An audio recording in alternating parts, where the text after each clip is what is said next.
There we go. What's going on, Star Wars fans? Hello there.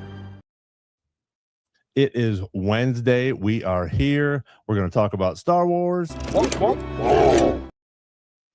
So Nick will be here in a little bit. Mike's here with me. Derek will not be here tonight. So I think he's working. So we'll miss him tonight. But we got Mike here now and myself. We got Jacob in the chat. We got the Dave that loves Star Wars. Cool name. 50 Thunder, Darth Plagueis, Steve Jarvo, and Star Wars OG fans. So appreciate you guys all being here. Papa Boz is here in the house. A little bit early for you. I appreciate you jumping on here, Papa Boz. So thanks everybody for being here. We got some cool stuff to get into, huh, Mike? Yeah, I mean, even though it's this, I guess, off time for Star Wars, this is when all of the leaks come out. And honestly, to me, yes, watching a show is one thing. Watching Maul Shadow Lord, you can't beat that. Watching the Mandalorian Grogu, it's hard to beat Star Wars in a movie theater. But in these off times, the leaks and the rumors, they get me so excited. Like, I bounce off the walls when I see some of this stuff. And Ahsoka season 2 leaks are the best for me personally, but Starfighter stuff and even Maul Shadow Lord season 2. And now we just learned that we're getting the Visions 9th Jedi trailer tomorrow. Not the biggest Visions fan, but still, that's pretty cool. So I'm excited. Yeah, and they're keeping it coming, and that's what I like. We, even though we have this little bit of a lull, it's not a 3-year lull. We know something's coming out. Probably, I'm guessing probably by the end of the year, but definitely next year we got some pretty big projects coming out. So, EV30, welcome. Thanks for jumping on. It could be a lot worse. We could be waiting 16 years for the next Star Wars project. And they're done that. So I don't want to do that again. And that's the cool thing, is we won't ever have to again. So I think that's pretty neat that they've just continued after the prequels came out. Obviously, we got some new stuff here. We were able to talk about that. And then once Disney bought it, it just continued in everything that we've seen. Our opinion is that it's pretty awesome. And that's the cool thing about this. And they're just continuing that. And that's what I like about, I know it's still a rumor, but this whole thing that they're talking about with 1 movie a year and 2 other projects. I mean, you really can't ask for much more. Yeah, we always could. We could have, 18 of these and 4 movies, but practical, this is perfect.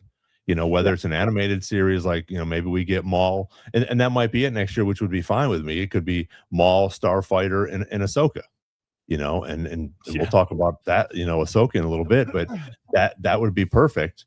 And if they start next year and maybe add another animation, that would be awesome. But that's how they could sort of start next year, is doing those 3 projects, which would probably mean we're going to get Maul towards the end of the year, because I think Ahsoka is going to be the first priority. Then we'll have Celebration, we'll have Starfighter, and then they could probably do Maul if they're going to try to keep along with that rumor that we've heard. Yeah, I think, like you said, Ahsoka is going to be first. Whatever comes out next year, Ahsoka will be first, just because it was supposed to come out this year and it got postponed. So I think you're right on that. Maul Shadow Lord season 2, I don't know. The more and more I hear about it, it sounds like it's way further along than I thought. But what does that mean? Does that mean it could come out before May the 4th next year? Or does that mean it could come out before 2028? Like, it could mean anything, honestly.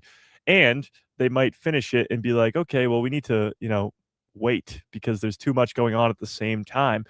I remember when they sort of announced Star Wars Celebration coming next year for the 50th anniversary, they talked about 2027 being a year-long celebration of the 50th anniversary of Star Wars.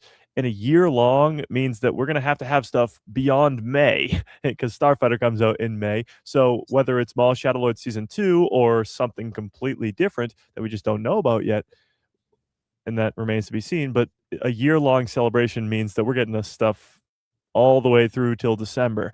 And yes, it could be video games. Jedi 3 would be great. Cal Kestis, that would be awesome. But definitely some other shows too. They'll spread it out. Yeah, and that's the thing. I think what's going to happen is we're not going to have things that are going to overlap, and if they do, it's not going to be very very long at all. But I don't think that they're going to have anything to overlap. Um, and Max said he thinks Maul could do 2028. I don't think it'll be that long. Yeah. Yeah. I hope not, just because, like, with the Bad Batch, it was, I think, like every year or maybe a year and a half in between seasons, and that worked like perfectly. Plus, it was coming in line with, the Mandalorian and Ahsoka and other projects too. But with Maul Shadowlord, it almost seems like they're trying to get through it quickly to an extent. Like the rumor we talked about a couple weeks ago was about everything being interconnected, but that all the shows, live action and animation, would be in the New Republic era. And obviously, Maul Shadowlord does not take place in that New Republic era. Now we're hearing that there's going to be a time jump in between season 1 and season 2 of Maul Shadowlord. How big a time jump? There's only so much time before we see Maul in Rebels. So what could have been a 5-season show might be dwindled down to a 3-season show because of time jumps in between seasons. And honestly, I'm okay with that. If we get 3 banger seasons of Maul Shadowlord, I can't complain about that. But it might not be as long. Like, we could be done with Maul Shadowlord by 2028. The 3rd season might come out in 2028 and it's over. Yeah. Well, and I think that would be good. I mean, like you said, we could go on for 5 years, but I think 3 would be perfect. 4 would be a little bit better, but I think they have enough to do, especially if they're going to time jump this time. Are they going to time jump in the 3rd season as well, or are they catching up to this Mando verse and then going from there? And that's the thing I wonder. If everything that's going on, we're talking about, the saga changing. Have we almost already changed it a little bit with things that are going on? I don't think that we're going to, get Han or Leia or, Luke in live action anymore. Maybe we'll get the tales of, the Jedi Temple, which would be great. But I think it's going to be interesting to see if this is the saga that they're starting to build with all of these characters, going on. And, like the Baylan and the Shin and the Thrawn, whether Herod loses it or not, we'll see. But those characters, Jason, Ezra, Sabine, all these characters are sort of new to the Star Wars universe.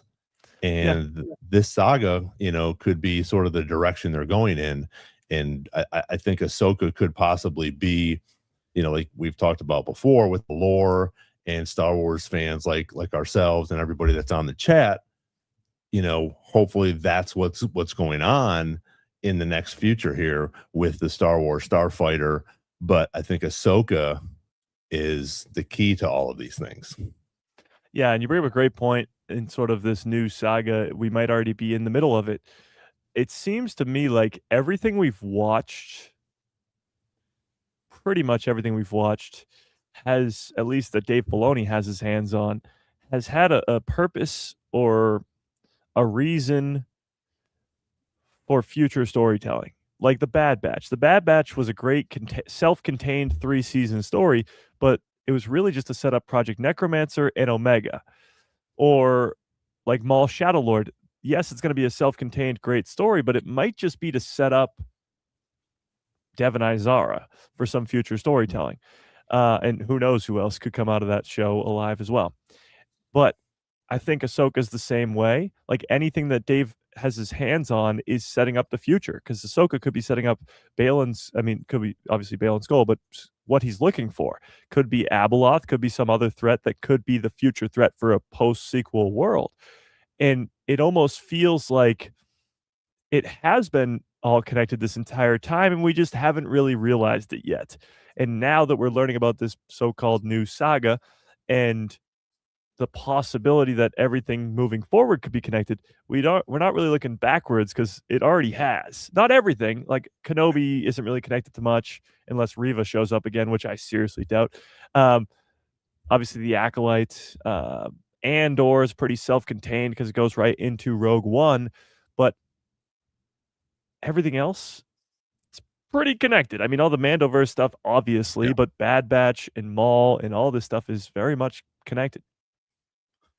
Yeah, and I think that all they're going to have to do is do something with that time gap, into the sequels and then into Starfighter if we need Yeah. to, or we could have characters in Starfighter that they're going to flash back on, or we're going to get a prequel on their story as well, because this is so Right. far ahead. And if we're sticking with the Mandoverse, which I'm guessing Dave's going to stick right there in the Mandoverse, so he's going to have to do something else with those characters. And like we've talked about with the books and comics, and maybe help the sequels out for myself and some other people that it wasn't the favorite, but it's getting better. And I think we'll be able to go back and look at those things, and I think they're going to come out and sort of connect those once we get there, or to get there. I mean, Yeah, let's put it this way: the sequel trilogy, it used to like introduce characters like Hux. Resistance gave us a character, Kaz Ziono, and now you'd be like, "Oh, the sequel trilogy is not good. Resistance is not good, so we're not going to connect to that." Well, Senator Ziono, which is Kaz's dad, is in Ahsoka season 1. Hux's dad is in Mando season 3. So they're connecting to those characters. So like you just said, if we're doing Starfighter and we get introduced to a bunch of these characters in Starfighter and we learn their names, maybe their parents, or if they're old enough, the characters themselves, we could see a younger version of them in the Mandoverse. We're already seeing that with the sequel trilogy characters. So absolutely, we could see Starfighter connect to some characters that we've maybe already seen, or we could get flashbacks, or not flashbacks, but I guess prequel stories to those characters that appear in the movie. For example, the opening scene of The Force Awakens is that old dude getting sliced down by Kylo Ren. And when you watch that for the first time, you're like, okay, these two have a relationship, but I don't know who this is. And I right. guess we still haven't really tapped into Luke Skywalker's Jedi Temple, but that's now we know Lor Santeca, who is like great pals with Luke Skywalker as he builds his Jedi Temple. So there's going to be more of that with Starfighter, with those characters, because they obviously existed before 5 years ago. They're not all 5 years old, so they exist during the time of the sequel trilogy, and that'll be very interesting to see if we get any prequel stories or see familiar faces. There's always the rumor that Rey could show up at the end of that movie, and actually, there was a really funny one of the sort of big scoopers or leakers, whatever you want to call them, was asked whether Rey would be in Starfighter or not at the end of the movie, and they literally said, "I've heard yes and I've heard no. I have no idea what to think anymore." So that's the latest and greatest when it comes to Rey possibly being in Starfighter. Yeah, and I think that's what's going to set us up. Is I think Ahsoka is going to set us up a little bit more than people are thinking of what's going on, as we Yeah. get into Dave's Mandoverse. But to have something like that could help, if she shows up at the end of Starfighter, that helps us, go on into the next one, but that thing too. Are we going to go from the Mandoverse, into Rey's trilogy, and how are they going to keep that, as one saga? That's the hard part too. If they don't connect them, Yeah, that'll be tough.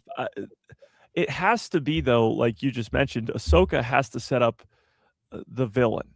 Like, for example, you got the original trilogy with the Emperor. Then the prequels goes back and Vader, obviously. And the prequels goes back and tells you how we got the Emperor and Vader. I think what could happen with this new saga or Simon Kinberg's trilogy or the Rey trilogy or whatever we want to call it, I think you're going to have a villain, a main villain like the Emperor, be the villain of that film. And then maybe Ahsoka season 2, maybe Dave's movie, possibly an Heir to the Empire trilogy would be nice. That will explain how those villains came to be. And it will also explain how Snoke came to be, but at the same time, it could give us Abeloth or the Grisk, which would be great. But either way, I think the same way that the prequels and the originals have a 19-year gap in between them, you could see the Mandoverse Heir to the Empire possible trilogy with Thrawn have just about a 20 to 25-year gap between that and whatever Simon Kinberg's up to in the post-sequel world. It would be a very similar time jump, just this time instead of Bad Batch, Maul, Solo and or Rebels and Rogue One being in between trilogies. It will be the sequels in between trilogies. Yeah, no, and I think that's a great point because everything that we know right now from all of this stuff, it would fill it in. And Yeah. that's what we want. And that's what Dave is, in the since he's been creative director and now become president, he has these little mysteries that he ends up proving. You know, Yeah.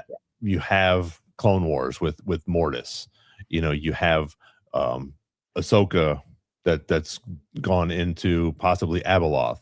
You have Rebels that has well, that's where Rebels was also Mortis as well. But you're bringing some of these things into that. Well, Rebels wasn't, but Clone Wars was, and Rebels you have them, with what's the big thing that Kanan finds? I can't think. I'm having a brain fart. The big animal moose looking thing.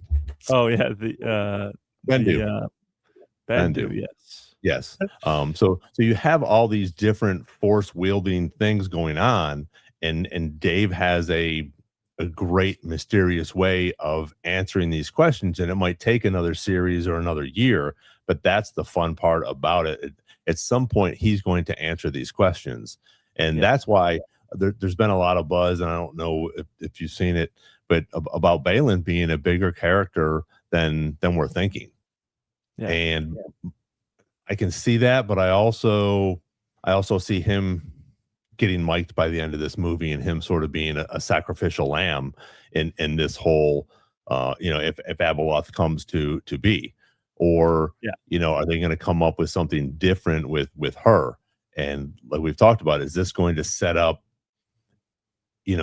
Thrawn to be a bigger threat, or are we going to have a bigger threat than Thrawn and we're still going to have some more in our Star Wars for Ahsoka season 2, but then we go on to possibly something better and more intense, like you said, with the Grisk or some other bad guy coming into this, and we still have to figure out how Exegol was gone in the First Order, how all that stuff started. So I think we're definitely going to get some of that, which would be really cool, whether it's a live action or an animation for how the First Order started. I absolutely agree. I think the idea that Baylan, I just don't see him surviving this at all. However, to your point though, I do think that he doesn't really know what he's looking for, and maybe when he finds it, whoever's calling out to him, let's say it's Abeloth for just ease of talking. Let's say it is Abeloth and she is manipulating him, and he realizes that like he's gonna Baylan's not a bad guy, like really not. Like he's told to go kill Ahsoka, and he's like, no. He's like, I don't want to do that. So I don't think if he is given the option, he's going to willingly go with Abeloth in this plan to take over the entire galaxy if it means the end of everybody. So I think he will maybe have a change of heart, I suppose, by the end of season 2, and maybe even sacrifice himself to save the galaxy, which would be nice. Having said that, though, I do think that, like you were just talking about, the different variations of Force users that we're being introduced to, I think Dave Filoni is very much in that world where, in the same sort of, he gets it from George Lucas, obviously, that there is different religions in the real world, the same as there should be different Force users or different Force religions, I suppose, in Star Wars. So on the one hand, let's say you have like Christianity in the real world. Like let's say that's the Force, that's the Jedi and the Sith. Then you still have Judaism, you still have all these other Muslims, like all these religions in the world. In Star Wars, you have to have that as well. There's not just one. So the fact that we just got introduced to in Ahsoka season 1, the fact that the Night Sisters come from a different galaxy, they use the Force differently with the Night Sister magic. Now we have stuff like the Bendu and stuff like you mentioned, and now even with the Chiss having the Skywalkers, these little girls who can tap into the Force and navigate the galaxy, navigate the chaos, as they say. So the idea that we have different sort of force religions now in Star Wars makes a lot of sense and could lead to our next big bad, because I seriously doubt after Palpatine somehow returned and was all the Sith, the next villain is not going to be a Sith. There is absolutely no way. So it has to be something else, in a different type of force user like Abeloth, or who knows what else. Night Sisters, we kind of throw the Night Sisters away. The Night Sisters Right. have just returned with an army of them. Where are they in the sequels? What is their real purpose? What's their end goal? Because they're just working for Thrawn as much as it benefits them. When does it stop benefiting them? That'll be interesting. Yeah, because is he using them just to go out and try to kill everybody and help with his army? Or, like you said, could they possibly be trying to use him as well, which could definitely be interesting.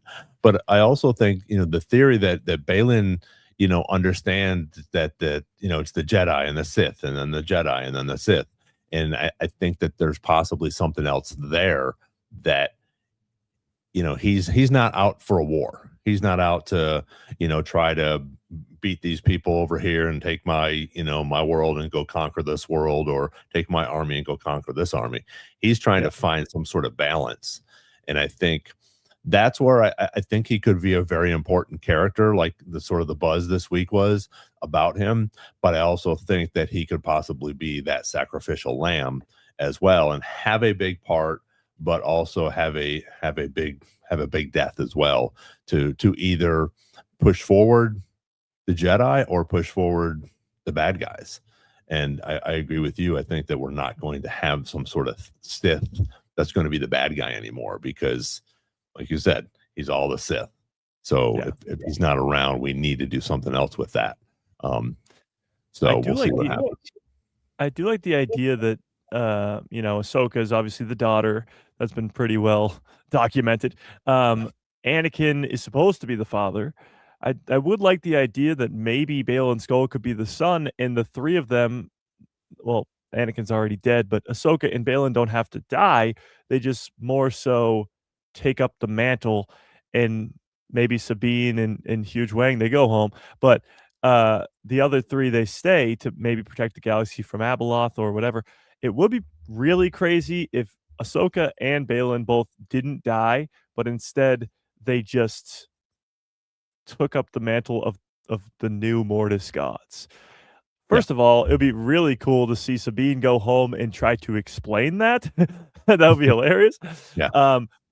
Or even, Hu Yang try to explain that too.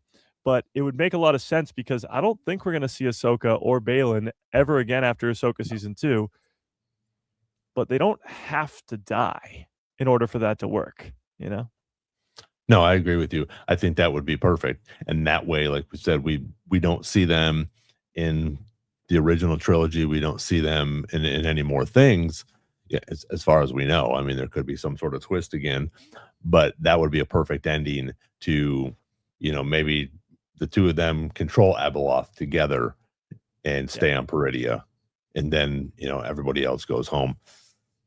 As much as I hate to say it, I don't know if now you got me saying that Huge Wang is going to be, if he's going to make it. Whoa, Ron, what are you saying? Oh my God. Did you guys hear that, chat?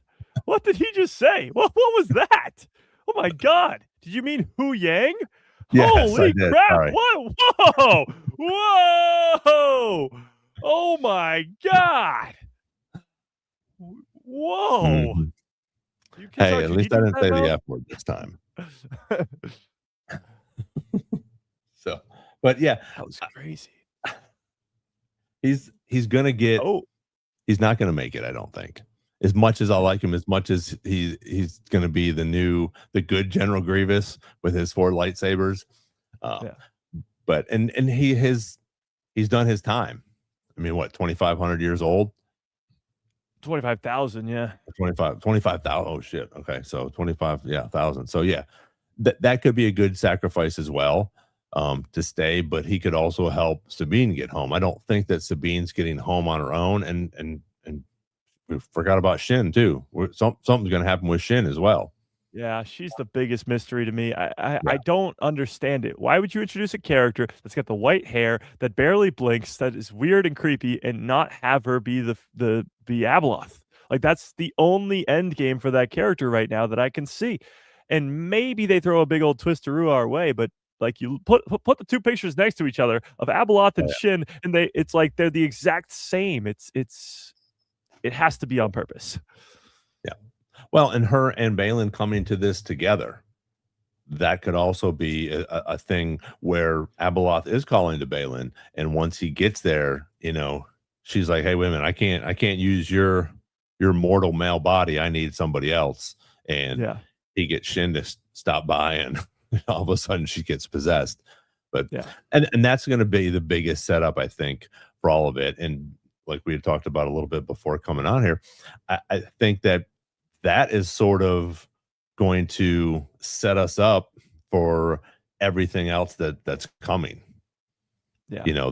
This and that's why they've sort of pushed it back. We don't have an official, we're still doing production, and I know that's been a lot of the rumors and stuff out of here. And as far as I know, there's no official word that says, well, this is why we're getting pushed back. It's just getting pushed back from Rosario Dawson announcing it and saying, hey, it's going to be delayed. I think Yeah. they're pushing it back for a better timeline. I think that once we get in here, Dave's got his other stuff going on. Whether they're going to release a new Tales series or something else in between, a Tales series would be the best bet, I think, between now and the end of the year before we get Ahsoka again. Um, Yeah. so I think that would be interesting. But I think, for my opinion, is they moved it back because they wanted to give us a little more time, or Dave needed a little bit more time to either introduce something or save 6 or 8 months to get whatever else they're getting done, and possibly maybe we'll get an announcement during D23, Yeah, that would be nice. which is next I month mean, now. I know, yeah. We're talking, yeah, like 40 days or Crazy. 45 days. Yeah. Um, but yeah, I think we're gonna have somebody mentioned it earlier in the chat though, like we're talking Ahsoka season 2, Maul season 2, and Starfighter because that's all we know about. Like beyond that, beyond 2027, we don't know anything else. So either D23 or Star Wars Celebration or both are going to have to give us a whole new slate of announcements. I could see it being like early days Marvel, where Kevin Feige would come up on stage and on the screen would be like the next 15 projects from the MCU, or maybe not 15, but Yeah. next phase of projects from the MCU. We might get that with Dave Filoni coming on stage at Star Wars Celebration, giving us the next slate of Star Wars projects. Because as of right now, there is pretty much nothing that we know of That's concrete not confirmed. Yeah. beyond 2027. Yeah. Well, and I think you're exactly right for Star Wars Celebration. I think we'll get a handful of stuff, but I think that we'll get possibly those trailers for Ahsoka and or Starfighter. But I also think we'll get some sort of announcement, I would guess. But yeah, I think in 2028 coming out, Dave's going to come out, announce a bunch of things. And I think that when he comes out to do that, I think that now that everything's going on with social media, with the Kathleen Kennedy and all the backlash and things like that, I don't think that they're going to continue to do what they've been doing, unfortunately, and say, oh, okay, Mike's got a movie coming out, and then that gets canceled. And Nick's got a Yeah, movie that's coming out, and that one gets canceled. Oh, we're gonna do this series, and that one gets canceled. I yeah, don't think that they're gonna do that. I don't think Dave's gonna get up there and say, hey, we got a Kenobi season 2 coming out, and things like that, and then cancel them.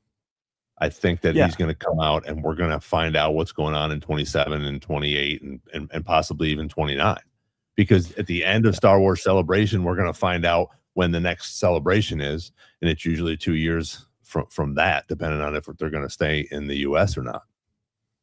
Yes, I agree with you. I don't think if Dave Filoni goes up on stage and shows a whole slate for what's coming next, it's not going to be 1,000 projects and half of them just never come to fruition.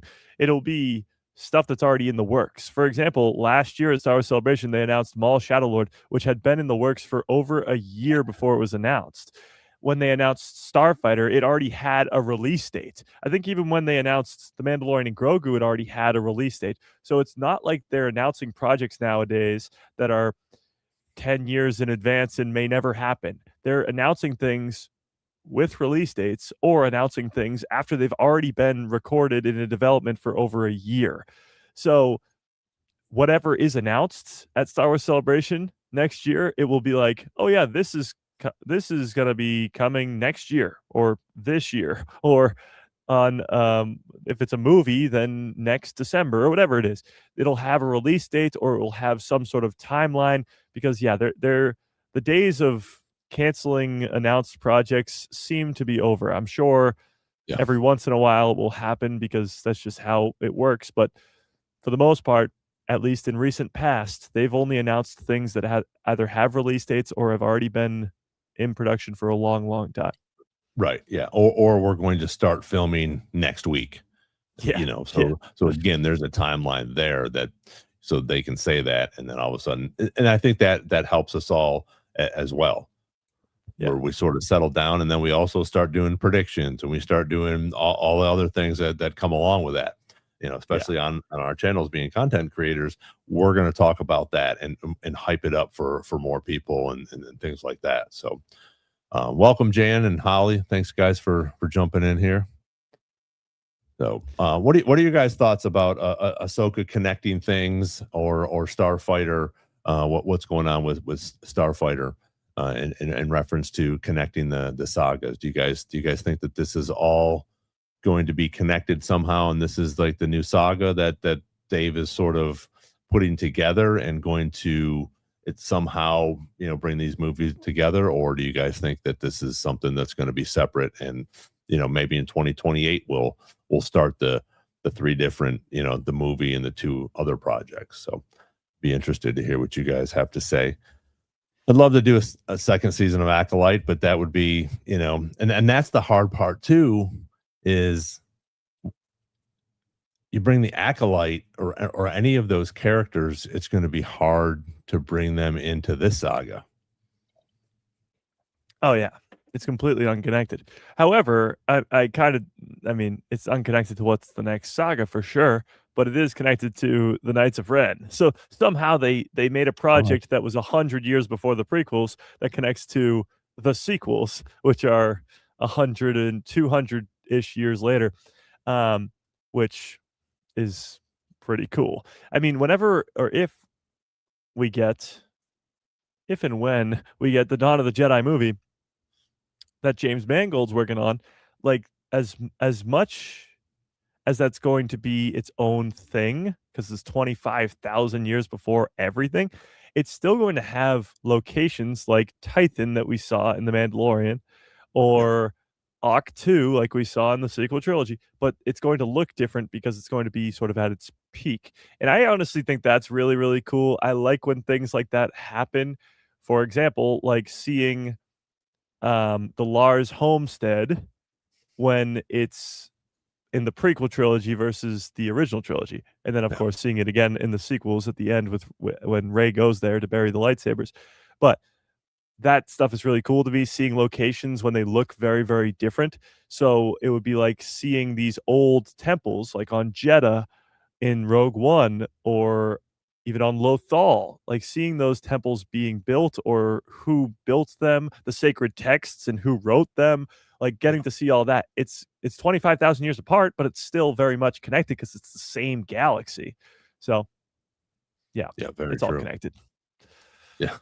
Well, and that's the part of it that I think that's cool. They can say that it's going to be this and they're all going to be connected, but technically it all is. I mean, everything that we've got before and after the original, that's the cool thing about it. And that's what I like about, like you were saying, with the perspectives of the Lars home, but the perspectives of Order 66, the different ways we've seen Order 66 in the different series and the different characters that have explained it and gone through it, and to see those different perspectives, I think is really cool. And those are the cool Easter eggs that I enjoyed, that brings us back to even with that, with Rey going there at the end, to the to their hut there on Tatooine. It was just such a cool thing to bring it all to fruition, like that full circle back to that.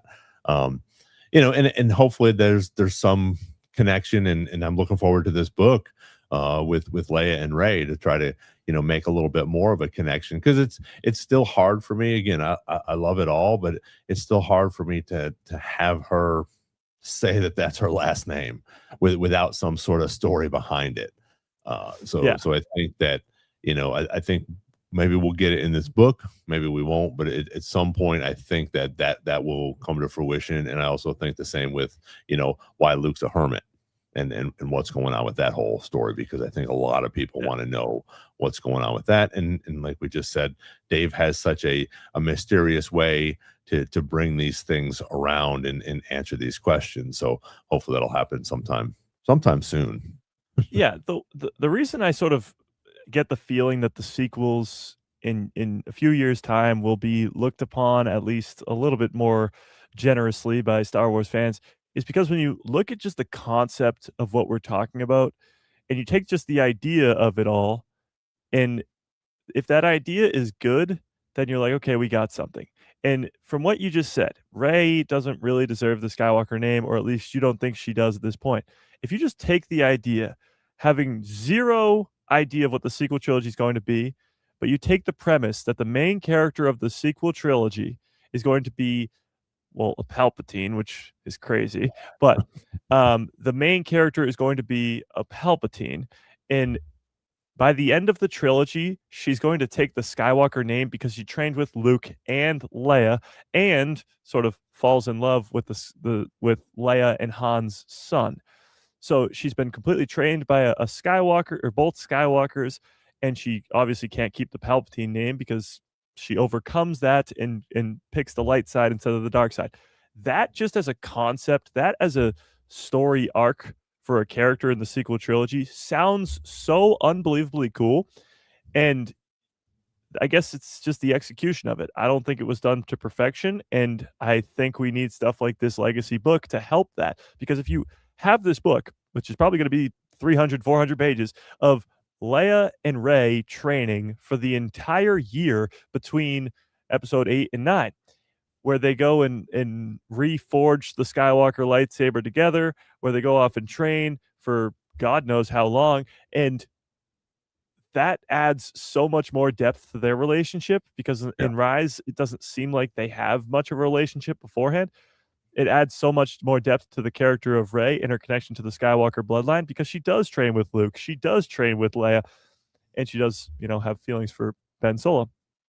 But just, I know it's going to be fine, because that concept, that idea of a Palpatine granddaughter sort of saying no to the dark side and defeating her grandfather after he comes back from the dead, and training with both Skywalkers to do so, to be powerful enough to take him down. That sounds so freaking cool. So yeah. Well, and that's it.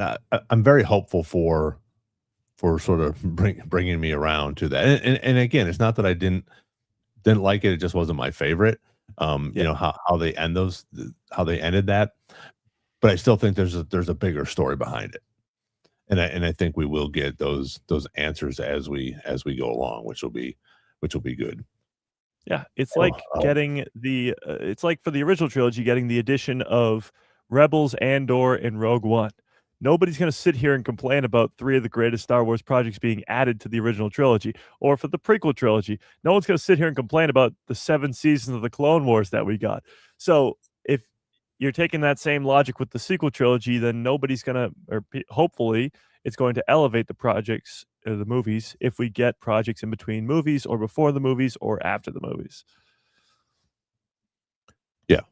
And that'll sort of be somewhat of the determining factor to see what's going to be happening in these, and give us those answers. Yeah. And that's the thing that stinks about waiting. It's just like, do we try to, and all the predictions that we've come up with, some good, some bad, some come true, a lot of them don't. And that's the cool thing I think about Disney and Dave, where they're able to keep these secrets like that. And even talking with when we talked to Vanessa or even with Chris Bartlett, they don't know either. They're sort of in the, I guess, sort of in the dark until they sort of get that script or sort of figure out what's going on, or possibly different names are given to characters, and then all of a sudden when they come in to read for it, all of a sudden Luke Skywalker shows up and the end of Mandalorian and things like that. So those are the cool things that keep us guessing and keep us interested in these things as well, but also being able to try to predict what's going on and who we think's gonna get mic'd, or who's gonna be the next bad guy. Yeah, exactly. Any Starfighter news or leaks this week?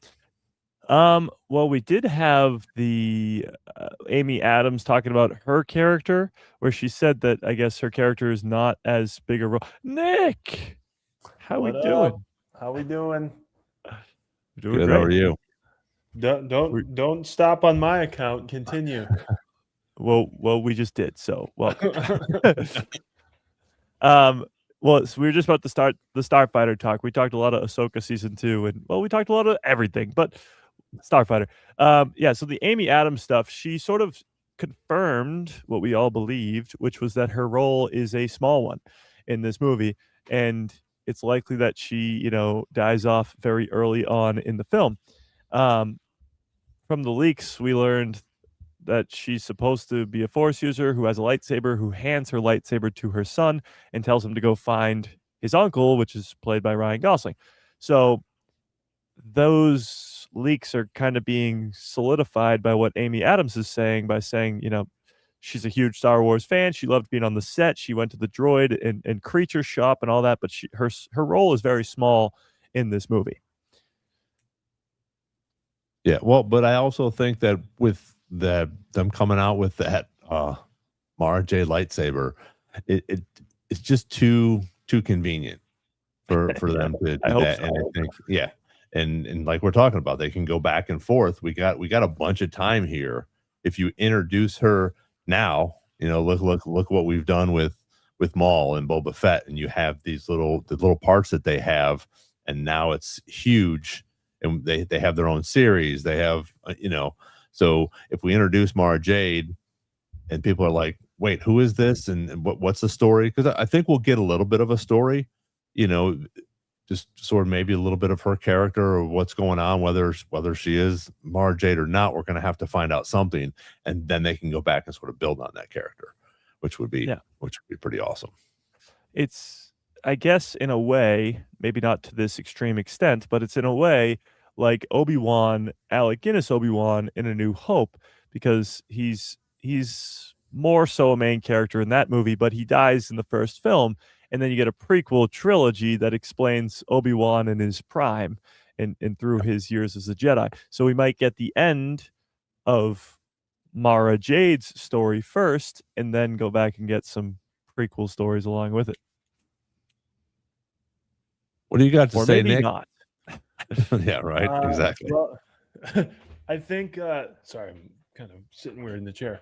I kind of assumed if the leak was true. Can you guys hear me? By the way, It's a little low, but here we go.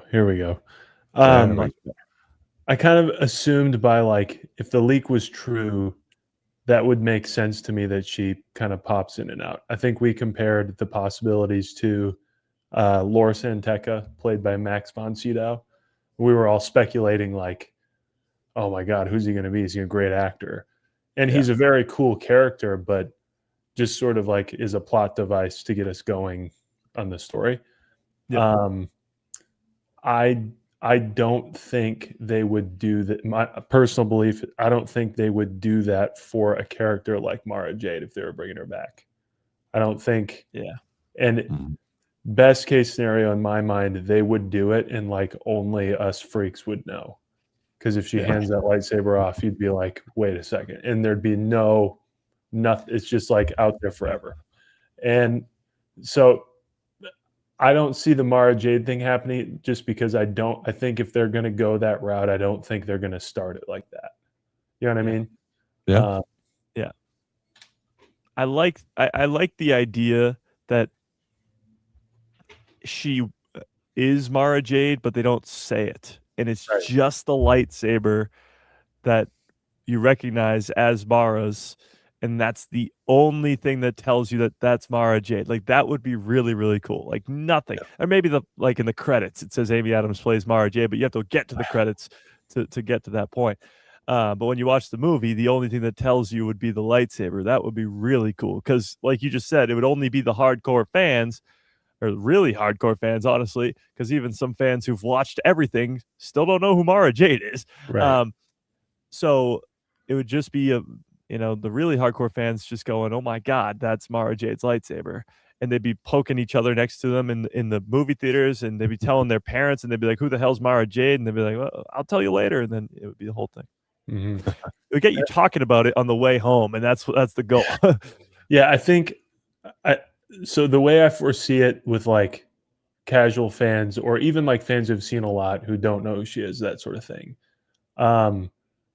I could see some of the experience of Starfighter if you have this like Jedi-esque person and a kid, and it's post the saga that we know, already sort of like maybe coming up with reasons. Who is that? Is this someone I know's son? Like, I think that's already going to happen. I just don't foresee it being the way, if they're ever going to do the Mara Jade thing. I don't foresee them like killing her immediately and then going back. I think it would be like I think if they did that story, it would be one that they actually do in a linear way, because I think one of the if there are no real weaknesses in Maul Shadowlord, but if you were to say one, it's that you already know how it ends up. You know what I mean? Yeah. Like, you already know where he ends, how it, where it all results. So, which is what made Rebels like so gripping when he was in that, because you have no idea. And I think that bringing in Mara Jade is one of those moves that's like a huge swing, and I don't know. Yeah, I don't know. No, you're right. If you start with the end of her story, then you go back, then you already know where her story ends, and they've done that before with characters like Obi-Wan and Anakin. But if you're comparing her to somebody like Ahsoka, the whole time you're watching Clone Wars, Ahsoka's not in Revenge of the Sith, so you're like, okay, she could die at any moment. Mm-hmm. And if you do that with Mara Jade and kill her off as Amy Adams in Starfighter, then any other story you get with her, the stakes just aren't there.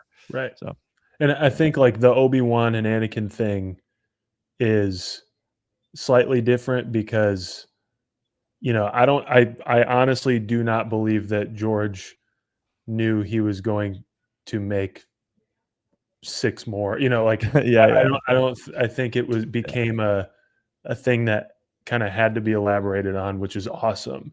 But like with her, I don't think they would, I think if they're going to bring Mara Jade in, it's going to be like big and be for like a big project that is not in Starfighter time. Like the meat of the Mara Jade thing would be prior. However, I also like, this is not an anti-Mara Jade speech or anything, but I do think depending on like what Starfighter is, like as far as purpose goes, like it seems like it's the vehicle to a new saga, right? Like, or to a new time.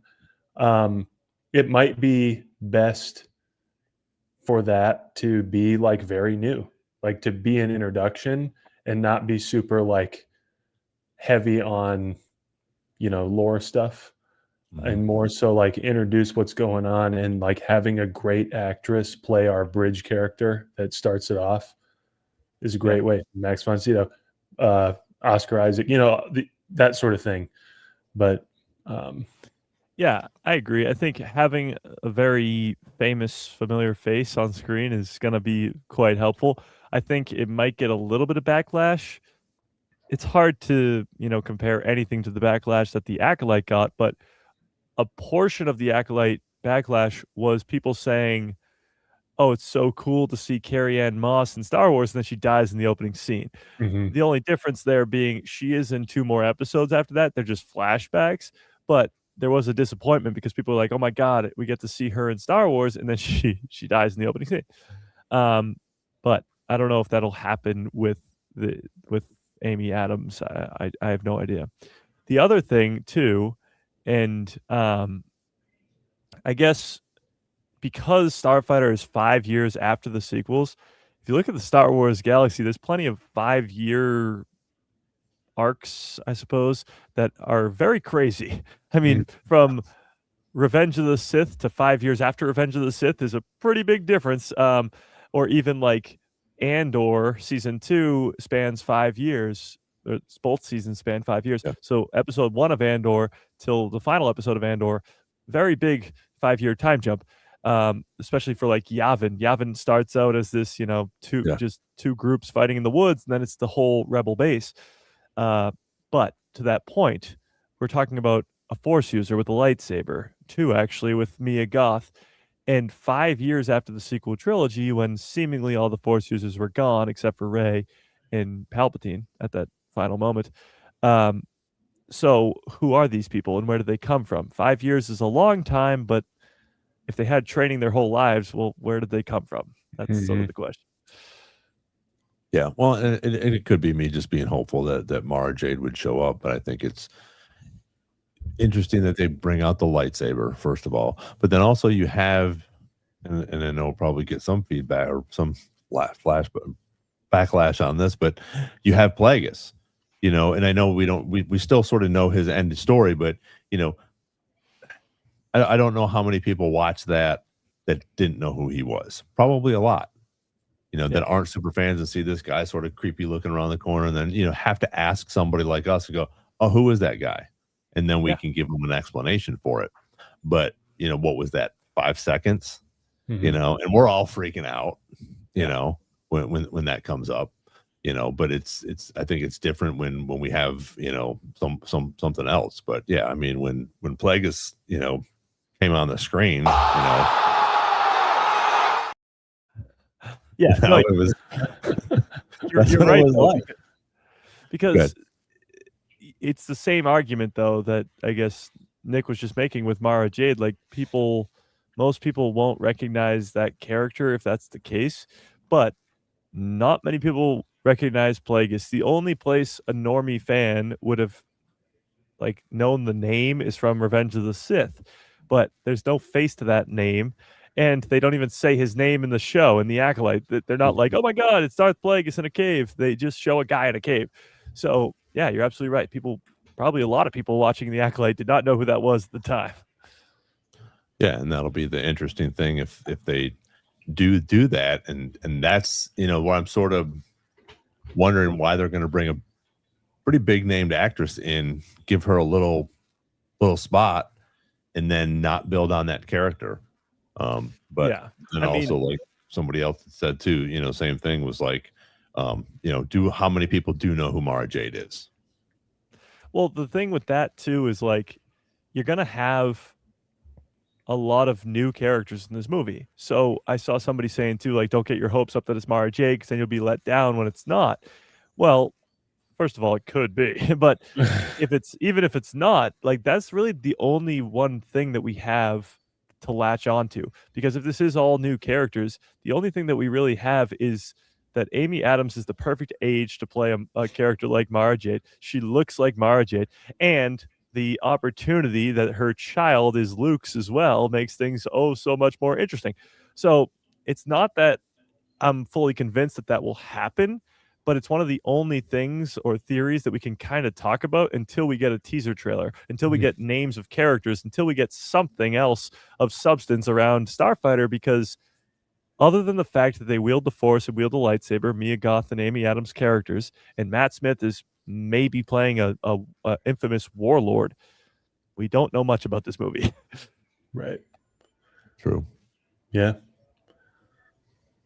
It'll be interesting to see what goes on with this, and I think that's what we're going to have to speculate, and we're going to do all these predictions as we get a trailer. And once we get a trailer that comes out, maybe that'll help us along a little bit. But 100%. I don't think, and maybe it will, but I don't think that they're going to show that part of it, because you're going to possibly confuse more normie fans than make people like us go, oh my gosh, this is going to be awesome. I think that if that gets shown in the trailer, you're going to confuse a little bit. You're going to confuse some people. I mean, maybe as Amy Allen, but we're not going to see what that character is going to be. And again, with everybody else that's in this movie, with the big stars, it'll be interesting to see what they bring to the screen and figure out how we're going to bring all of this together, and if it is Mara Jade. So but yeah, I mean, it's 50-50 at this point, but my thing is, why are you bringing her lightsaber to Galaxy's Edge to sell?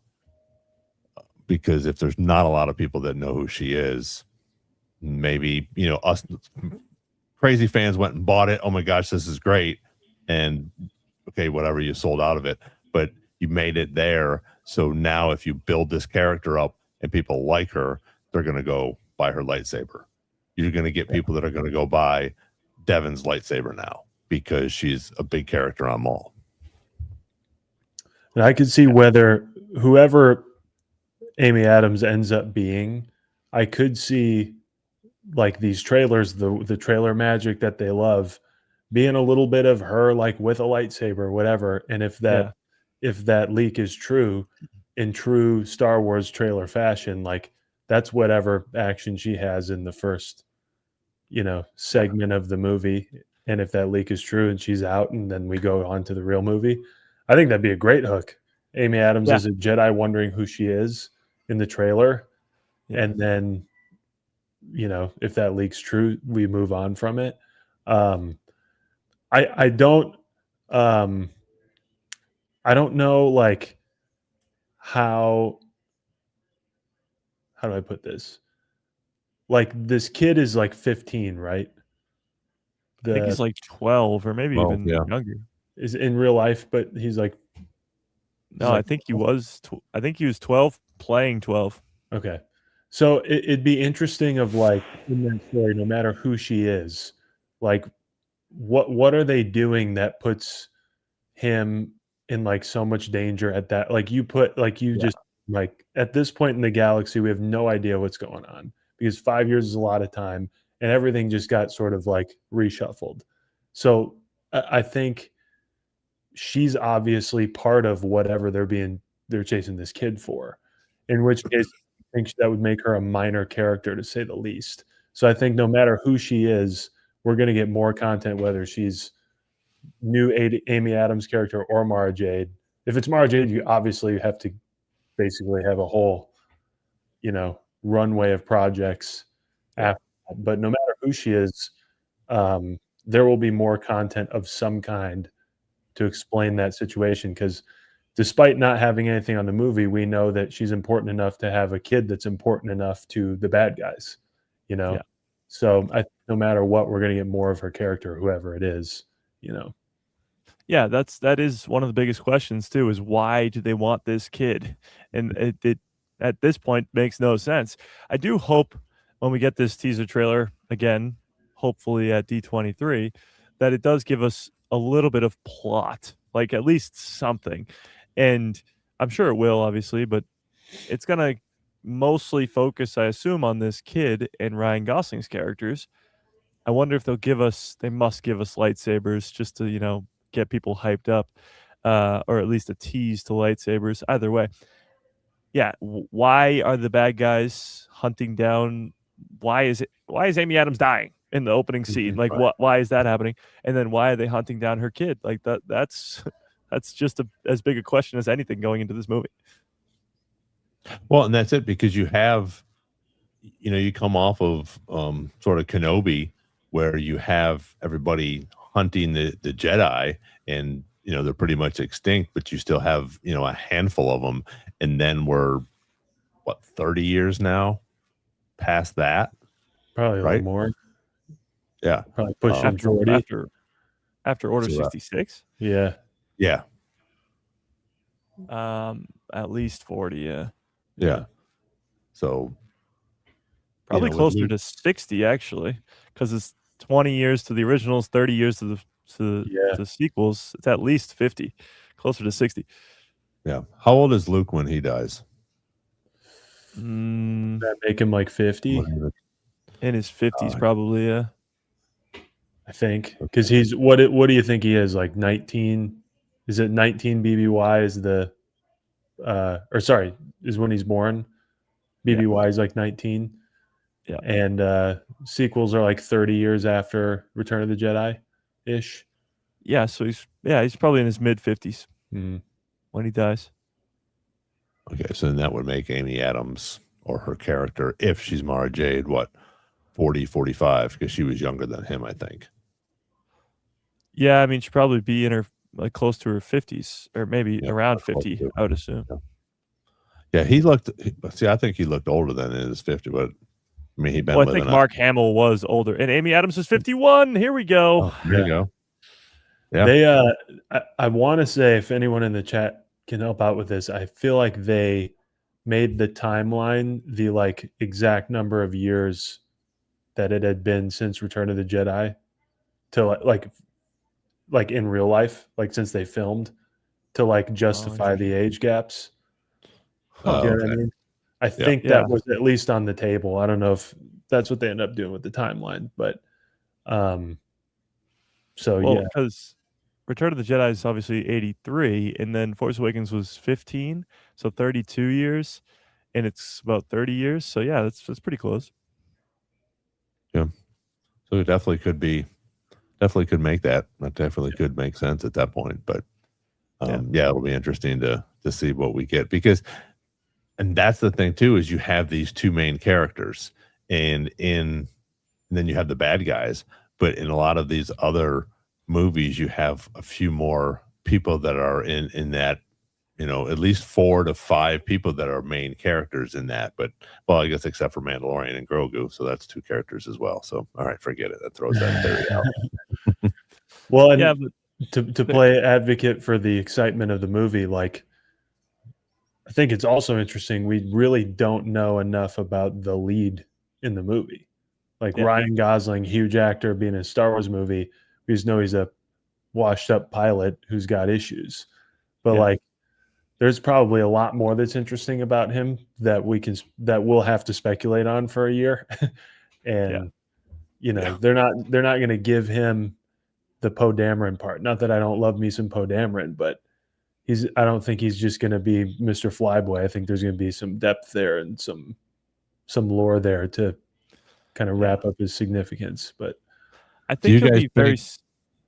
Just real quick, do you guys think that he's a former Imperial pilot or a New Order or Rebel pilot? Or not New Order, but First Order. Great I band. like the idea. What? I said great band, New Order. Oh, New Order. No, I like the idea that he could have been a First Order pilot, because the First Order pilots and troopers were sort of stolen at a very young age, so they were forced into that. Like Finn. Finn's a really cool character, and it's a cool concept because he sort of wakes up to the idea that these are the bad guys.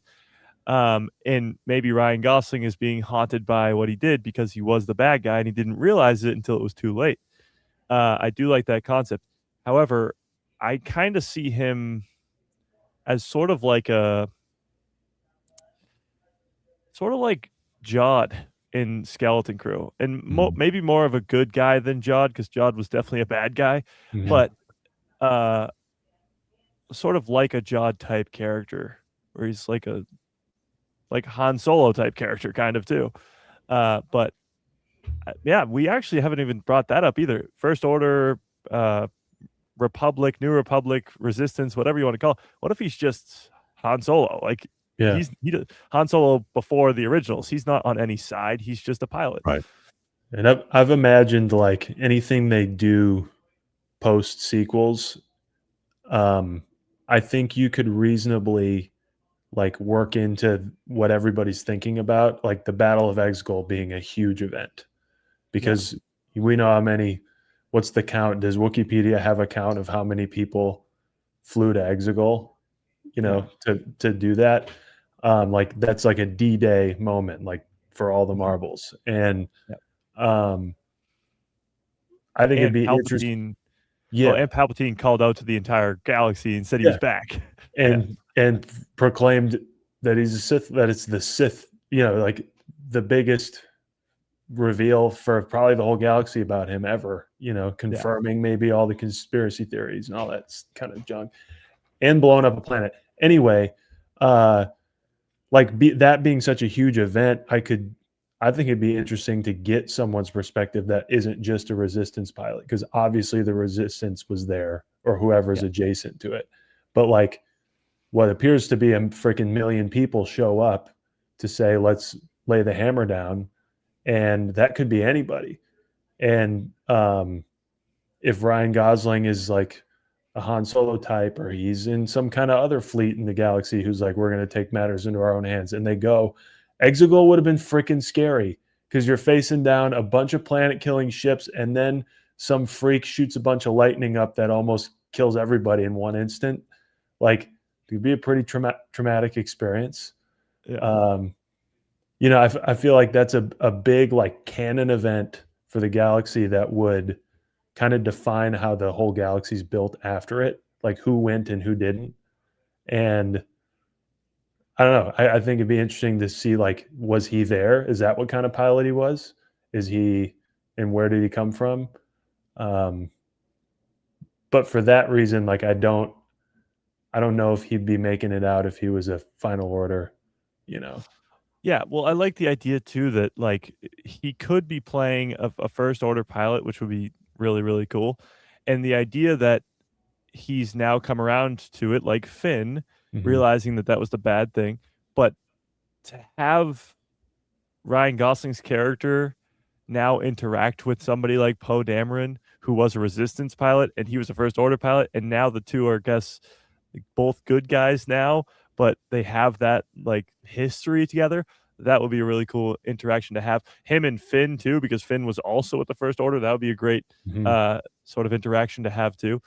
It would make his character way more interesting. And yes, the Battle of Exegol being this big event, it's like when you're talking about the legacy of Luke Skywalker in the sequels. Now that's still 30 years beyond that, but still, or The Mandalorian. The Mandalorian, one of the opening scenes when he goes to Tatooine is a bunch of stormtrooper helmets on spikes, like their heads are on spikes, and that pretty much tells you that the Empire's gone and that big event happened. And Battle of Jakku in the Force Awakens, like these things are talked about. Order 66, I guess it was Empire Day, but still those things are talked about forever. And the Battle of Exegol is definitely one of those things too. Yeah, I think we're going to get a little bit more about Exegol too, which will be fun, and just to sort of see how this whole thing has just gone on and what's going on with that, and give a little bit more, because it's being primed at this point, isn't it? It's being built. What is Exegol and the whole, or not the whole First Order is starting to form at this point. In the Mandoverse, absolutely. Yeah. I mean, we've already seen Project Necromancer get mentioned. You have Hux's dad there. Starkiller Base is already in construction, and it has been for a long time. It is in construction, I think, even back in Jedi Survivor, but I could be wrong. Yeah. Sorry, it was just Battle of Exegol is one of the most pathetic, embarrassing space battles of all cinema. That's a crazy take right there. See, I do like these Keep 5 Cut 5 type things, and one of them was Keep 5 Cut 5 Star Wars battles, and one of the battles I kept was the Battle of Exegol, and I got so much crap for it. You're talking about in terms of stakes, in terms of importance to the entire galaxy. We just got finished talking about that. It is like the battle. Like, if you're talking about one battle that's the most important and has the highest stakes of any battle in Star Wars, it's the Battle of Exegol. It's all planet-killing Star Destroyers and Palpatine. I think it's got to be a keep. I got a lot of crap for that, but I stuck to my guns. It's also a game where you like don't know what's coming next, obviously. So like if it's big enough, you have to keep it, right? Like, it was the first one. It was the first one. Yeah, there you go. Yeah. But I did cut Hoth, and people were really upset about that. Oh, really? I haven't seen that one yet. I don't think. But yeah, and I still stand by my cutting Hoth too, because it's just the AT walkers. It's just true, but it was pretty significant for us back then. Yeah, for sure. But yeah, if you guys haven't not a bad seen, battle. No, if you guys haven't seen some of the things that Mike's done on his show over there, the verses and the pick one or pick 10 Jedi, and it's pretty cool. It's fun to go along, and we're very similar, obviously, in what we picked, but there was a couple, I forget which one it was. I think it was something I was watching today, and I was like, ooh, no, I wouldn't have made that pick. But that's the fun. That's the fun part about it, is seeing what other people do. And you know what? I didn't text him and text him and say, hey, you're an asshole for saying that. It's like, okay, this is cool. Everybody's got their own opinion. So Ron just has a burner account that just trashes me online. That's right. Ron is rusty. Yeah, I was gonna say I'm rusty. Yeah, there you go. Yeah, no more rusty. Well, I just posted one today that was blind ranking lightsaber colors, and I put yellow as my number 1. So I'm sure I'll get a lot of crap for that. Wow. Yeah, you probably will, but it is a cool one. Yeah, it's very opinion. As all things are, they're very opinion based. It's my opinion. Yeah, well, and that's just it. 90% of the people that aren't fans like us, it's like, okay, blue and green and red, and then when Mace came along, it was okay. Now you got a purple one, but the white ones or the yellow ones, and and I think there's even an orange one, isn't there? Doesn't somebody have an orange one? Baylan Skoll. We were just talking about. Yeah, well, yeah, that's true. Yeah, I think back in the day, Plo Koon had one. Yeah, well, Plo Koon Clone Wars. Okay. Plo Koon has had a bunch of different colors. Yeah, and he used Force Lightning, and Adigalia had a pink reddish one. Yes. Oh, yes. Okay.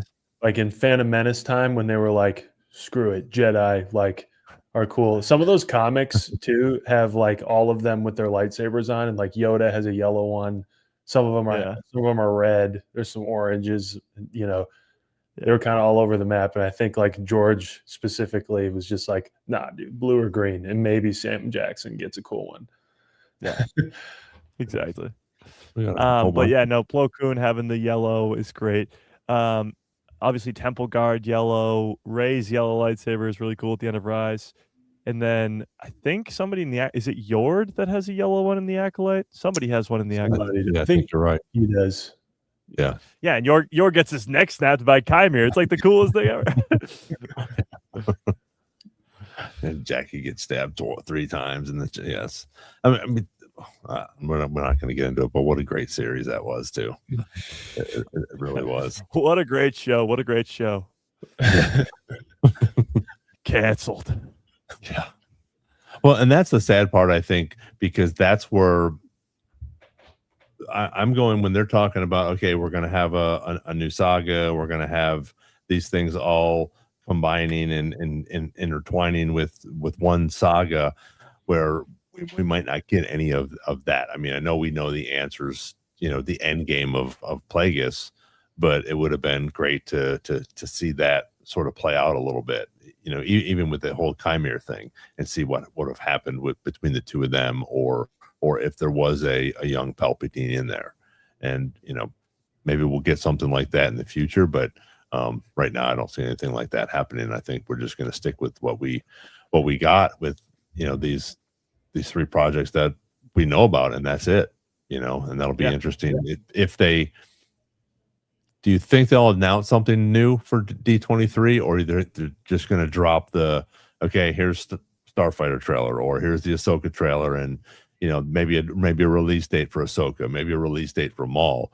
Or are they going to do, hey, D23, we're announcing Skeleton Crew season 2? Yeah, I think they'll save the announcement stuff for Celebration.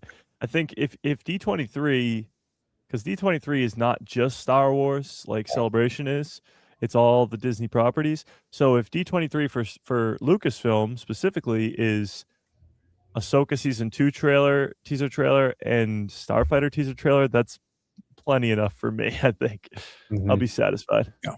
Yeah, I think the 50th anniversary celebration is going to be something huge every day of it. It's just my hopes and what I think, particularly if, the story reporting that's been coming out about, we've talked about it, their release plans in the next coming years.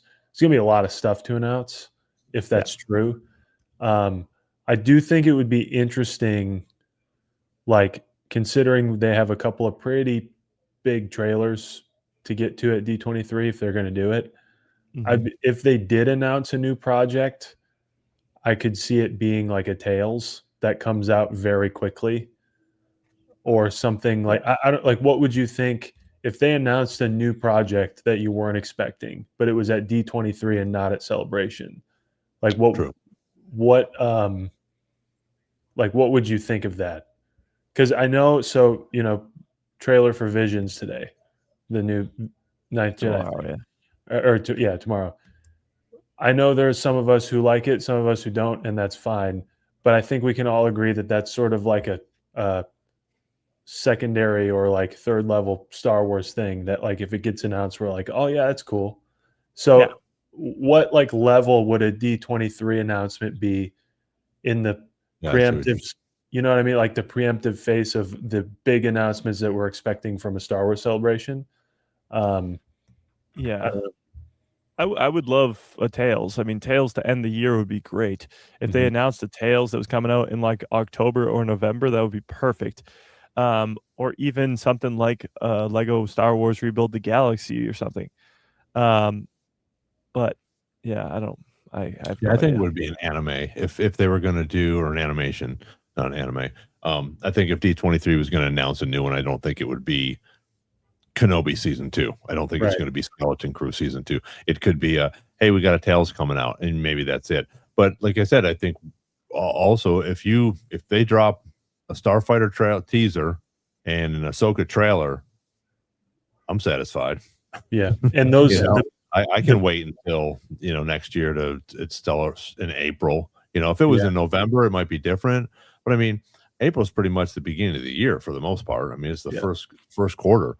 We're going right into A New Hope getting dropped in February. Ahsoka at some point, either Ahsoka or Maul, I think, at some point, and then Celebration, which is going to be awesome. And as big of an announcement, or as big as an announcement at this point, would be seeing one of those teasers with an actual date, right? Like, oh yeah, that I think it counts as an announcement for something. Like if we see something about Ahsoka and it's like April 3rd, or whatever, and that'd be big. Yeah. It will sadly likely only say spring of 2027, but yes. Yeah. The way I look at it though is like, looking at this year, we had Maul Shadowlord. It carried us over until the Mandalorian and Grogu movie, which didn't really take too long because there was only a couple weeks between projects. But we're still on this Mandalorian and Grogu sort of high, coming down from the wave of that. And now we're about to get this the Ninth Jedi trailer. And if we're getting a trailer for the Ninth Jedi, that means it's probably coming out within the month. Let's be honest. So it's probably going to come out August-ish. And then we're on that high of that for August. And then at the end of August, we get Zero Company, the video game. So then we're on that high. And then we get to October, which is Galactic Racer, the multiplayer racing game.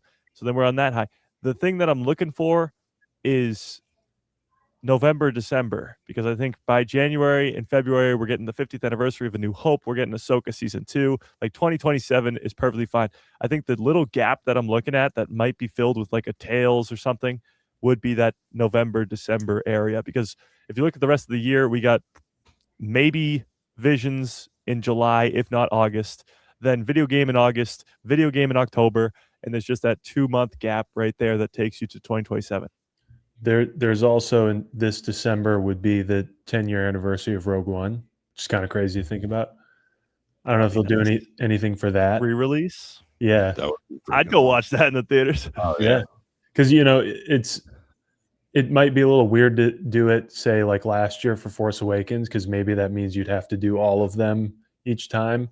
But Rogue One's on its own, man. You could re-release that whenever, So that could be something they tie into Celebrate. I guess it'd be past in Celebration, but yeah, you know what I'm saying?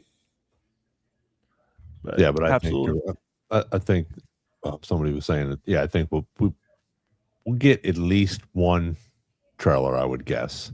Now, with D23, do they show them there and then that's it? Or is that the same type of thing where we probably won't get to see it, or we'll have to see somebody that possibly recorded it, or will it come out eventually with D23? Do you guys remember? Well, it depends. It fully depends. Some trailers that have been shown at D23 have just been shown to the people there, and then some are released publicly. I think you'll either go 2 for 2 and they'll both be released publicly, or at least one will. So either way, you're going to get one, more likely Starfighter than Ahsoka Season 2, even though Starfighter will probably come out after. It's a movie, and they're probably going to try and start promoting it sooner. But I hope they're both released publicly. Either way, I think it will get leaked out online. When they did a Mandalorian and Grogu one at D23, like a year and a half before the movie came out, that got leaked online. So yeah, I assume that they'll both be released publicly, but if not, I'm sure we'll have access to them. Correct me if I'm wrong, I think our first look at live action Ahsoka was either from like leaked D23 footage of people getting shown like a teaser, or from leaked Celebration footage. Yeah. You know what I mean? I don't remember. Yeah. I don't remember if it was D23 or not, but I agree. I think they're gonna do a bigger Starfighter push than they are Ahsoka, which means they got to start getting stuff out if they want to do like the Force Awakens pacing, Rogue One pacing, like that sort of thing, marketing wise. So oddly enough, like the Ahsoka trail, we might not get like a full Ahsoka teaser, but we might get like a big first trailer like a few months in advance. Yeah. Whereas Starfighter, we get like a theatrical teaser, which is what are those usually, like a minute 45, something like that. Somebody brought up in the chat. Well, now it's gone.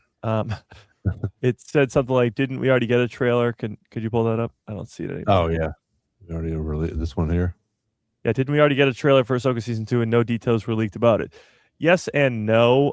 Details were definitely leaked out about it, but it was in early May at something called Disney Upfront, I think, and I pulled it up over here. It said, so the footage was overall very short but sweet.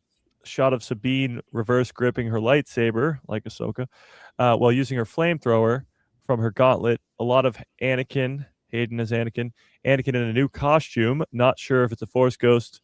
At least it wasn't a Force ghost visibly, but the VFX shots may not be finished yet, or it's an entirely new costume. Epic space battle shown, lightsaber combat. There was a lightsaber that has not been seen, or is something like we have not seen before on screen. Lightsabers of all shapes and flavors, and Ezra was in the teaser too. So no footage was leaked about it, but we got that entire description that was very quick and short and had all those different flashes of different characters with lightsabers and Anakin and all that. So that was just a very short teaser shown at the people in attendance at Disney Upfront when they actually announced that it was being delayed. Like that was the day that they were like, this is being pushed back to 2027. And they showed them that footage. So it was very much like the D23 where the people got to see very, very early on footage from the Mandalorian and Grogu because they had just started filming that. And so that's sort of what that was about. When it comes to the D23, we will most likely get it publicly, but if not, there'll be a very long description or leaked footage. Yeah, something will get leaked out so we have a little bit of what's going on. Yeah. Something else that I thought was interesting this week that I saw, that Darth Maul's arc is pretty relevant and could be very comparable to Anakin's. What do you guys think of that? Yeah, I mean, to an extent it is, I suppose. Now that we're seeing that whole thing. Yeah, it's kind of like the reverse Anakin's, where Anakin gets sort of taken away by the Jedi, and Maul gets taken away by the Sith. So it's similar, but very different, I guess, in a way. But the two both get their legs chopped off. Yeah, honestly, very, very similar. But even in their life arc, and because we know where Maul goes, but but we know what's happened for, now we're getting a little bit more, backstory for him, when we see him in the puddles and see some flashbacks and stuff like that, where we see him, and it's almost, I guess it's not reversed, but he gets to that spot with Palpatine, and then gets killed, but then he comes back again. But that arc as well is a whole different thing going on, and how he comes sort of back to power again, and then we see what happens when he gets obsessed with Obi-Wan and trying to find Obi-Wan. But I thought that was neat. Nick, what do you think about that? I definitely see a lot of like purposeful similarities. I think there was I don't know if this like came from George himself, but like the creation of Darth Maul was a rage thing of like what Anakin would experience, like foreshadowing. Then you have Dooku's the fallen Jedi, and Grievous is the cyborg abomination sort of thing, that are all like versions of what Anakin's issues are eventually as Vader. I don't know if George Lucas said that or if someone said that about George Lucas, but I think like the similarities with Anakin and Maul are more so like Maul is sort of the embodiment of one of Anakin's issues, which is like passion and rage, right? Like, and they're both obsessed with Obi-Wan. Like you could find all kinds of similarities I think are really valid. I think it's important to note that like Maul never gets over it.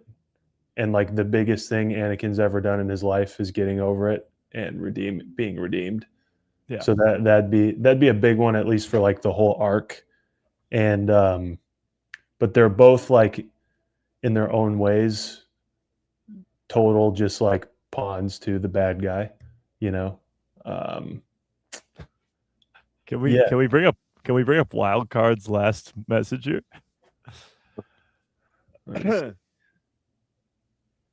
I remember recently they actually was theater release of The Force Awakens, but nobody went to see it because Revenge of the Sith, what does an actual Star Wars movie, got all the seats. I don't remember The Force Awakens being re-released for the 10-year anniversary. That's because it wasn't. Gonna say.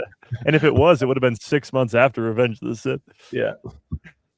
But no, that's funny. Way to go. He speaks as if that's not the Star Wars movie that's made the most money. No, you're absolutely right.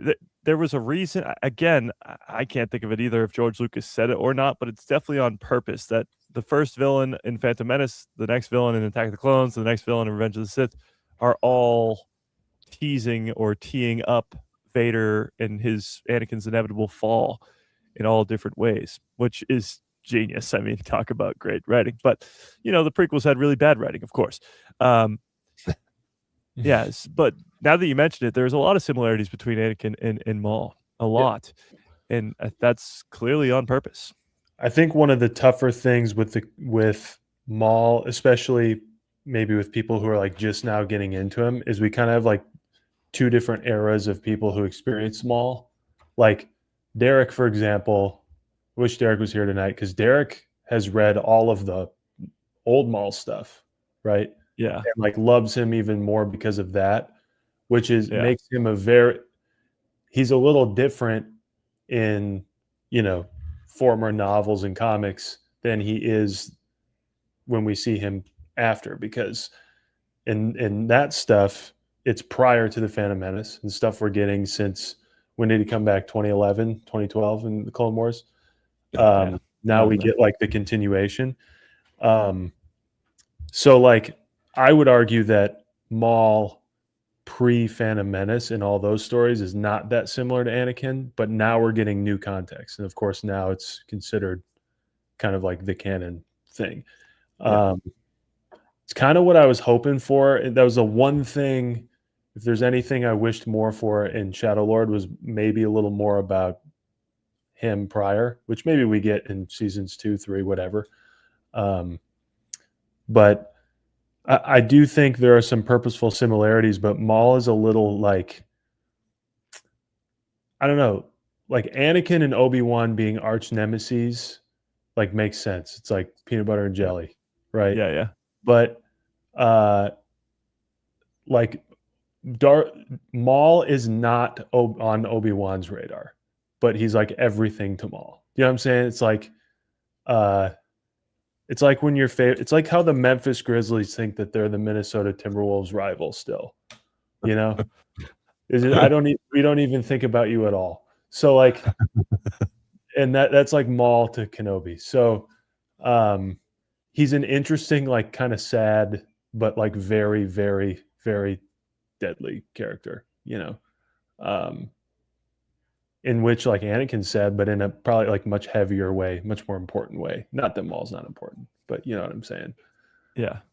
But well, and my thing is we see him again, and I think we will get a few more of the flashbacks with him, but how he sort of started out and then became powerful with Palpatine, thought he was dead, comes back, becomes the leader of, you know, the underworld, Mandalore, and then the Crimson Dawn, and all of these things, and again loses his mother, loses his father, you know, all these different things, and you know we see where we know where he's going to go, and eventually he does, you know, lose his mind and he's just you know obsessed with Kenobi, but I think I just thought that was interesting that it's very similar, the arcs that they have, and not that it's more important than Vader's, but I think it's very, very similar in the way and probably the way that Palpatine picked both of them, because he knew he was able to manipulate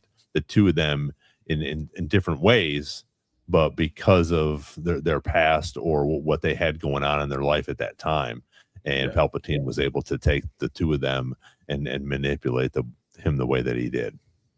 If you think about it, like you guys were saying, like both taken for whatever purposes, both sort of by a product of their time, kind of fastened into like human weapons, right? Like Anakin's thrown into having to grow up through a war as a, you know, late teenager. Same as Ahsoka. Maul is basically a killing machine for Sidious. They both have real bad, you know, rage and believing that they're entitled to more power issues. They both, you know, suffer pretty devastating defeats to Obi-Wan and are pissed about it. Let it ruin the rest of their lives. They've both lost something that they consider to be family many times over. Yeah, there are a lot of similarities there, and it just kind of works differently for each of them, like you're saying, Ron. I think you could maybe draw similar ones. We could do this all day with like Dooku too. Like there are some similarities to Dooku. And I think Dooku is who Anakin thought he was. You know what I'm saying? Like, I think Anakin's like thinks he's like young guy who thinks he's into politics, whereas like Dooku's the old guy who's like really into it and like really knows what he's talking about and actually left and did something about it, sort of thing. Dooku's like star of the show, but it took him like his whole life. Anakin's star of the show, and he's like 22. So I think there's like, you know, they're both very entitled at times, you know, but just a couple fun theories as we, you know, go through the next few months, you know, trying to predict different things. And I think hopefully with D3 coming out, we'll get some more stuff that we can work with. And then as we go through the rest of the year, we'll get some more things to talk about, because it's that lull time, and we get the leaks, we get the, you know, different things here and there, and the theories that we can all, you know, do our headcanon about and try to figure things out. But it's interesting to see as these leaks come out and what we're going to talk about next, and why these characters, well, maybe now this week, this character might be going on a different path. And I think that's what's going to be the cool part when Ahsoka does come out, because I think Ahsoka right now is the key to pretty much everything for the future of what's going on. And that's the reason why I think, just sort of to go back to where we started, is that's why it got pushed back. And I think that that's going to answer a lot of questions, but also leave some really cool questions on the table that we're going to get in future projects, which will be good. Not that we'll see anything like that in Maul, but I think as we continue and get on to Celebration, that's when we're going to know a little bit more about what's coming out that will help us answer some of these questions for things that are going on. Yeah. So, anything else, Mike, on your end that you can think of? Well, other than obviously the 9th Jedi trailer coming out tomorrow, which will be very cool for a lot of people who really like the Vision stuff. I'm excited to see it anyway, just because they made a whole series based off of this one episode. So that's there must be a story that they want to tell there. So I'm very intrigued to see that. Plus, it may not be canon, but it's still a cool story nonetheless, and it's probably coming out within the next month or two. So that'll be very interesting as well. In terms of other leaks and stuff, we talked about the Rey stuff, whether she'll appear or not in Starfighter. Still hasn't really been said one way or another, but I assume that there will likely be a Rey type. There was a Daisy Ridley posted a video on her, or somebody posted a video of Daisy Ridley on their Instagram story, and she's working out at the gym with like a personal trainer or whatever, and they're like, "Oh my God, she's getting in shape to play Rey again." So there's a lot of speculation going on there because obviously the Rey movie was announced 3 years ago, and who knows what movie's going to come out in 2028. Because after 2027, all bets are off. But she's obviously going to play a role in something, whatever the Simon Kinberg next saga that we've been talking about now all stream. It's going to involve Rey. She probably won't be the main character, but she'll be a character. So there's that. So I got a question for you guys. Speaking of that, so speaking of that and what Max Rebo just said here,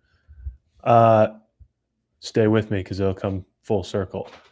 But what you said about the Rey movie that got announced 3 years ago, I have submitted to the podcast before that I think that was a knee-jerk reaction to the hunt for Ben Solo being like red lit at the last second and needing to announce something at D23. Yeah, that's my theory. And being like, well, shoot, we got to say something. So we'll say we're working on a Rey movie or whatever. And maybe they've disintegrated the hunt for Ben Solo and made other plans with pieces of that. Who knows? Maybe it's still just sitting on the shelf. Who knows? But Max Rebo brought up that point about Rangers of the New Republic. You know, I don't remember them all, but I know this is one of them. There are a lot of projects that, you know, circa 5 years ago, we like thought were coming that are kind of like not, including this one. So my question for you guys is like, do you see any of those projects, particularly ones like that are like Mandoverse type projects? Like how many of those do you think we have left? Or what, you know, I foresee maybe like a couple of movies, especially if Dave Filoni's big movie that they're teasing has to do with the Thrawn Heir to the Empire thing. Like how many more projects is a Rangers of the New Republic a necessary thing for like Mandoverse stuff? Or are we kind of getting what that was going to be through Mando season 3 and Mando and Grogu, like that sort of thing? Yeah, I think we're definitely going to get a lot more Mandoverse shows. The latest we heard was that the majority, if not all, of the live action shows for Star Wars moving forward will be in the New Republic era or the Mandoverse.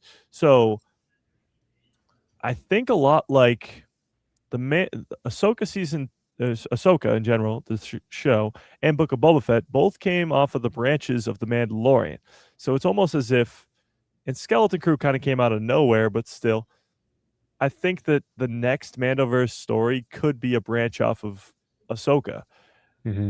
Like, I think Ahsoka ends after 2 seasons. I think we won't see Ahsoka for a long time, whatever happens at the end there. And the next show will be a branch off of that. And it could be like a Rangers of the New Republic show, but instead of whatever they thought the Rangers were going to be, now it's like Zeb, Ezra, and Rod of the Hutt or something crazy like that. Like, we don't know, but it could be a branch off of that. Skeleton Crew season 2, Book of Boba Fett season 2 are obviously on the table as well. But in terms of like new titles, we could get anything at this point. We got Skeleton Crew, and we had no idea what that was going to be. Mm-hmm. What do you think? And yes, a Luke Skywalker Jedi Academy show would be great too. Yeah. Well, and I think there's so much talk about that right now, which whether they are listening or watch this, or not this, but just what's going on in the Star Wars universe now, I think it would be cool for them to, to bring something like that to fruition, which would be pretty awesome. Especially in an animated series where they could do, pretty much anything that they wanted to do, and bring in characters that, we might not see in live action, and still be able to tell that story, the Kylo story and everything else that goes along with that, which would be pretty awesome. Before it dies off and we don't get to see anything else. But like you were just saying, Nick, some of this new stuff that's coming out, we could get that Solo movie, that Hunt for Ben Solo type of movie at some point too, which could still tie into all of this as well, and also answer some questions that we still have from the sequels.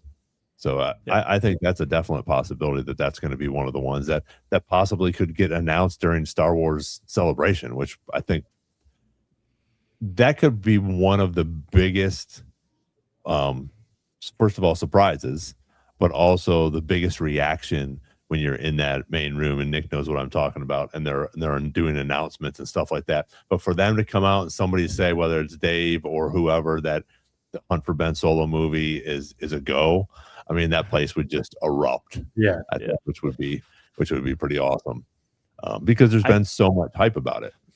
Yeah, I do like the idea that, because we were talking about how many seasons will Maul Shadow Lord go earlier this stream, but like, if it does only go for 3 seasons, we're assuming that it even gets a 3rd season. What if it only goes for 2? But either way, let's say it goes for 3.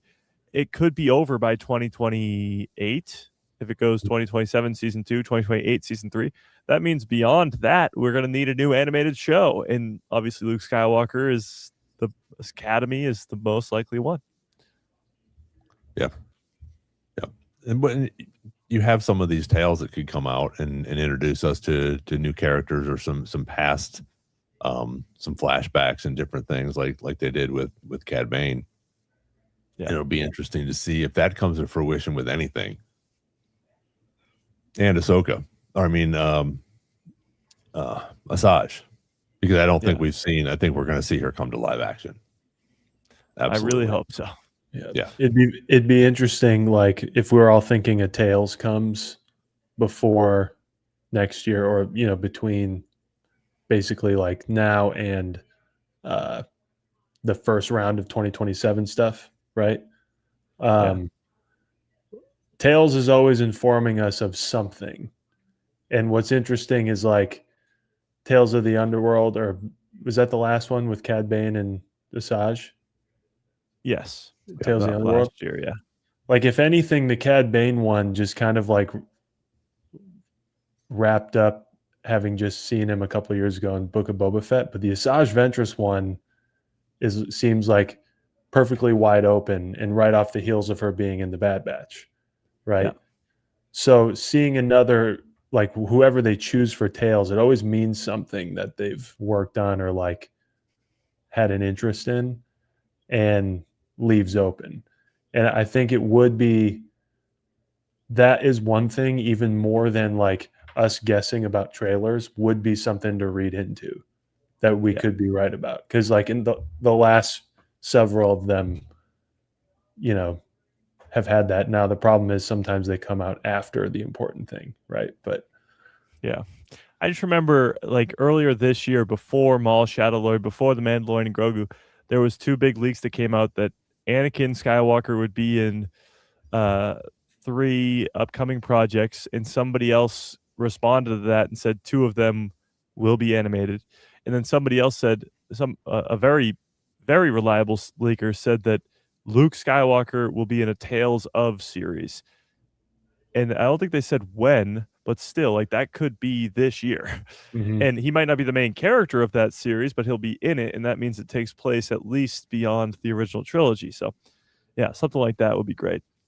Now, do you think that counts, that Vader being in Shadow Lord counts as an Anakin animated appearance? It might have been. It might, red but I don't herring?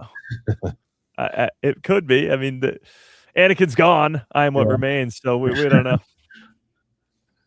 Well, and that's again, it's all point of view, because like I'm going to bring up your keep 10, get rid of 10 or 5 or whatever. Yeah, keep 5, take 5, or get rid of 5. But Ahsoka pops up, and I know she's one of your favorite characters, but again, she's not a Jedi, so you can't keep her on that side, and that's the hard part with it. So again, it's it's a certain point of view, because again, if you wanted to, you could put her on that side while she was a Jedi, because she did a great job as a Jedi, and that's the part where I think you can like the sequels, you can like the prequels, you can not like them, or you can have a different opinion on them. Excuse me, and what you think about them. But those are the different things which I think are fun when we're talking about these things, because we can all have different opinions on characters or movies or anything else. And that was sort of my thing. It was like I would have kept her at first, but then as you started to talk, I was like, oh yeah, that's true. She's not a Jedi. She's not but again, she had the time that she was a Jedi, she was awesome, and she learned so much in that time. So you could keep her in that as well. So I thought that was a cool point of view in reference to that, and it goes along with everything else that we have, coming up now, and as we go into the future, and what Star Wars brings us is, these new characters and what they're going to do with them. So, and yeah, like you were saying before, the spin-off of Ahsoka, what is that going to be?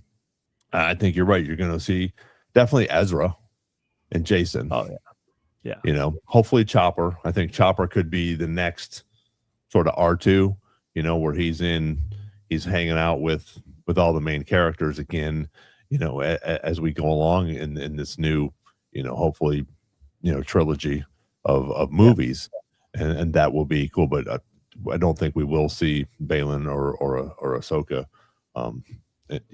after this. So we didn't get to getting mic'd tonight, but we did talk about a bunch of people. But we have to do this as well. Sure. Of course, before we sign off, we have to have Grogu up there saluting us. It is still in the theaters, so I'd like to go see it one more time before it gets out of the theaters. I look forward to having it on at home too, which will be sort of cool. But I think it'll probably be another. What do you think? By the time Spider-Man comes out, you think they'll take it out, or will it go past that? I don't know. Well, I saw something recently. Let me see if I can find it really quick about Devil Wears Prada, and like its sort of release onto Disney Plus and its schedule or something. Oh yeah. So Devil Wears Prada came out on May 1st. So it's around the time of Mandalorian Grogu. On June 30th, so yesterday, you are able to rent or buy it on digital. Okay. Physical release is July 28th, and then July 29th is Hulu plus Disney Plus. So you could see The Mandalorian and Grogu on Disney Plus by late August, maybe early September. Yeah, if you want to pay for it again. Well, no, I'm talking like on Disney Plus. You could get it by then. Oh, okay.